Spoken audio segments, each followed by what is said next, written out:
বন্ধুরা, চলে এলাম হানজালা কাওনাইন দ্য ট্রাভেলার চ্যানেলের নতুন আরও একটি ভ্রমণ ভিডিও নিয়ে।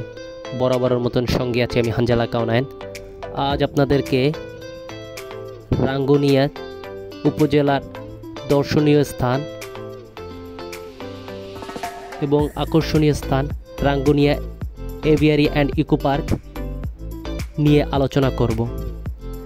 এখানে ভ্রমণের সম্পূর্ণ খুঁটিনাটি আমার এই ভিডিওতে তুলে ধরার চেষ্টা করব। তো বরাবরের মতন আমার চ্যানেলের ভিডিওগুলো যদি আপনাদের ভালো লাগে অবশ্যই চ্যানেলটি সাবস্ক্রাইব করতে ভুলবেন না এবং এরকম নতুন নতুন ভ্রমণ ভিডিও পেতে অবশ্যই বেল আইকনটি বাজিয়ে রাখুন। তো আর কথা না বাড়িয়ে সরাসরি মূল বিষয়ে চলে আসি। Rangunia eco park.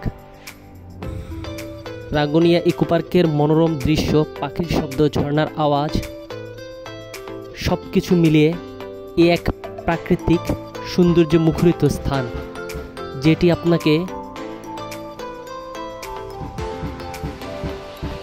যান্ত্রিক জীবনের কিংবা শহরের জীবনের সকল কোলাহল থেকে মুক্তি দিয়ে এক অপরূপ স্বাদ এনে দিবে। তো আমরা এই ইকো পার্কের ভিতর প্রবেশ করেছিলাম কোনো টিকিট ছাড়া, যেহেতু বর্তমানে এখানে পুরো পার্কটি আন্ডার কনস্ট্রাকশনে আছে, তাই এখানে কোনো রকম টিকিটের ঝামেলা নেই। এই জন্য এখানে অনেক কিছুই আপনারা মিস করবেন, যেটা আমি পূর্বে যখন এখানে এসেছিলাম ওই জিনিসগুলো আমি পেয়েছিলাম, কিন্তু বর্তমানে এখানে আপনার পার্কের ভিতরে যে চিড়িয়াখানা, সেই চিড়িয়াখানার বেশিরভাগ প্রাণীগুলোই এখানে নেই এবং এখানকার বিভিন্ন রাইড যেগুলো বেশিরভাগই অকেজো। তাছাড়া আপনারা যে বোট রাইডিং করবেন সেই লেকটার অবস্থাটাও অনেক শোচনীয়। সব কিছু মিলিয়ে এই স্থানটি অবশ্যই দর্শনার্থীদের জন্য উপযুক্ত করার আগ পর্যন্ত সকলের অপেক্ষা করতে হবে। তো আমরা যখন পার্কের ভিতরে প্রবেশ করি তো এখানকার প্রাকৃতিক পরিবেশ আমাদেরকে খুব আকৃষ্ট করেছিল। আর তাছাড়া আপনারা যদি এখানে ফ্যামিলি নিয়ে আসেন, বিশেষ করে বাচ্চাদের জন্য এখানে বিনোদনের পর্যাপ্ত পরিমাণ স্থান রয়েছে এবং শিশুদের বিনোদনের খুব পারফেক্ট একটা প্লেস এই Sheikh Russel aviary eco park. এটা 30 হেক্টর জায়গার উপর নির্মিত। তো এখানে যেটা দেখতেছেন এটা একটা সময় এখানে বিভিন্ন প্রাণীর সংরক্ষণাগার ছিল, কিন্তু দুঃখের বিষয় এটার নতুন করে আন্ডার কনস্ট্রাকশনের জন্য এই স্থানগুলো এখন আর পশু পাখিদের জন্য উপযুক্ত নয়। তো আপনারা দেখতেছেন এটা হচ্ছে শিশুদের জন্য বিশেষ করে বিনোদনের স্থান। পুরো পার্কের ভিতর ঘুরে আমরা এই স্থানগুলো আপনাদেরকে জানানোর জন্য সংগ্রহ করেছিলাম। তো এখানে আপনারা আসলে বিভিন্ন গাছ দেখতে পাবেন, যেগুলো এই বাগানের। বন্ধুরা, আমরা এখন যেহেতু ইকো পার্কের ভিতর আছি, আমরা আপনাদেরকে এখানের ভিতরের পুরো পরিবেশটা দেখাবো। আর বিশেষ করে এখানে আমরা এখন বর্তমানে যে জায়গাটার মধ্যে আছি এটা হচ্ছে শিশুদের বিনোদন পার্ক। তো এখানে যদি বাচ্চা কাচ্চা নিয়ে আসেন তাহলে বিনোদনের জন্য অসুবিধা না হয়, এই জন্য এই ইকো পার্কে একটা বিশেষ ব্যবস্থা আছে, আপনারা চাইলে দেখতে পারবেন। আচ্ছা আসো সামনে আমরা সৌন্দর্যকে কয়েক গুণ বাড়িয়ে তুলেছে। আপনারা এখানে বিশেষ করে এই বিনোদন পার্কটি দেখার পরে আপনারা সামনের দিকে অগ্রসর হবেন এবং সামনের দিকে অগ্রসর হলে আপনারা এখানে কিছু ছোট ছোট চিড়িয়াখানার মতন সংরক্ষণাগার দেখতে পাবেন, যেখানে বিভিন্ন প্রজাতির পশু পাখি সংরক্ষণ করে রাখা হয়েছে। আমাদের সামনের দিকে দেখতেছেন নেট দিয়ে সম্পূর্ণ নেট দিয়ে এই স্থানটি ঘিরে রাখা হয়েছে। এখানে কয়েক প্রজাতির পাখি রয়েছে।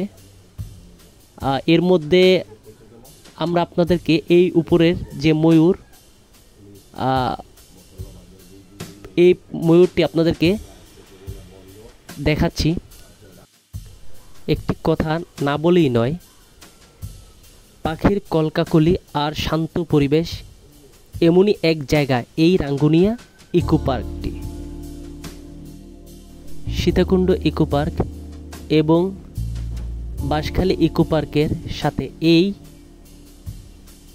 রাঙ্গুনিয়া পার্কের কিছু তফাৎ রয়েছে। এখানের গাছপালাগুলো এবং পরিবেশটা অনেক বেশি পরিষ্কার পরিচ্ছন্ন তুলনামূলকভাবে বাঁশখালী এবং সীতাকুণ্ড ইকো পার্কের চাইতে। তবে যেহেতু এটা অভয়ারণ্য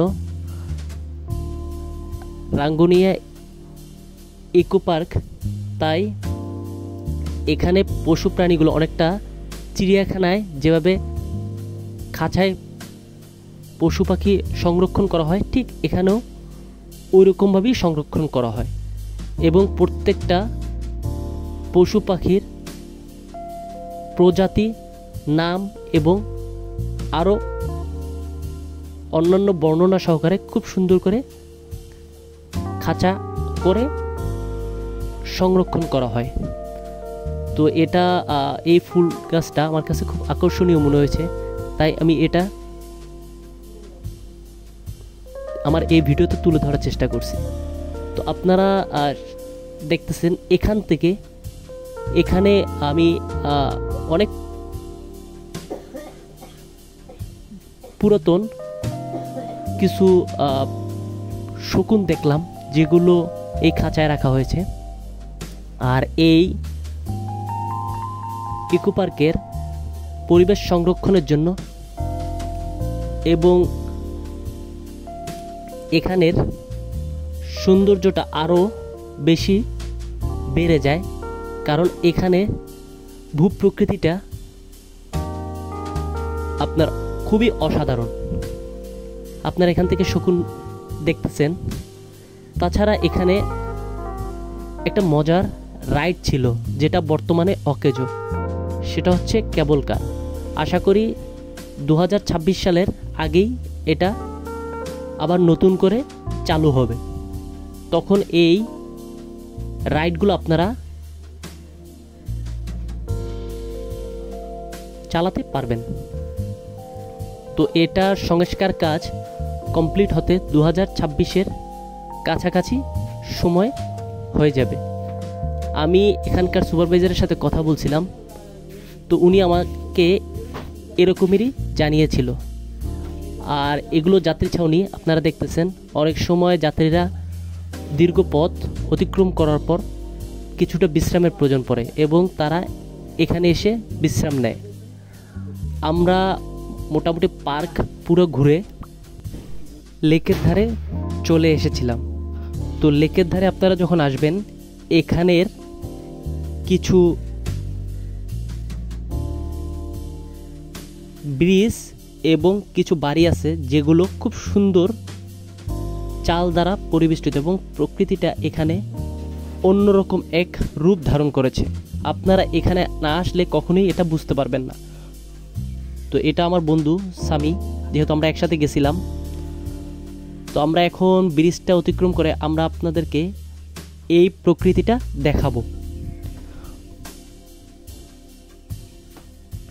এখানকার এই হ্রদে একটা সময় বোট রাইড হতো, কিন্তু এটা বর্তমানে যেহেতু আন্ডার কনস্ট্রাকশন প্রসেসে আছে, তাই এখানে এখন সকল ধরনের রাইড বন্ধ।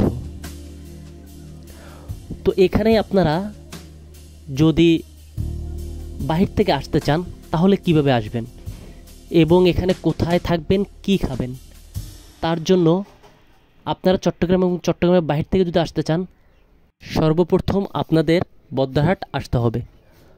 বদ্দারহাট থেকে আপনারা চাইলে বাস যোগে অথবা সিএনজি যোগে আসতে পারেন।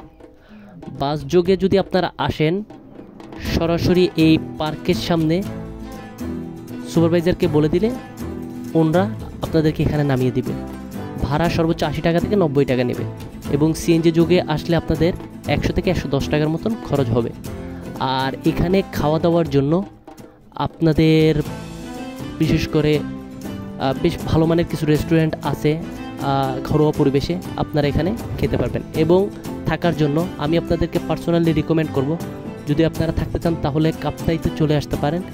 সেখানে কিছু ভালো মানের রিসোর্ট রয়েছে, যেটা আপনারা আপনাদের কমফোর্ট অনুযায়ী আপনারা এবং আপনাদের বাজেট অনুযায়ী আপনারা নিতে পারবেন। তো বলতে বলতে আমরা প্রায় ভিডিওর শেষাংশে চলে এসেছি। তো আমার চ্যানেলের ভিডিওগুলো যদি আপনাদের ভালো লাগে চ্যানেলের সাথে থাকবেন। সবাই ভালো থাকবেন, সুস্থ থাকবেন এই কামনা রইল। দেখা হবে সামনের ভিডিওতে।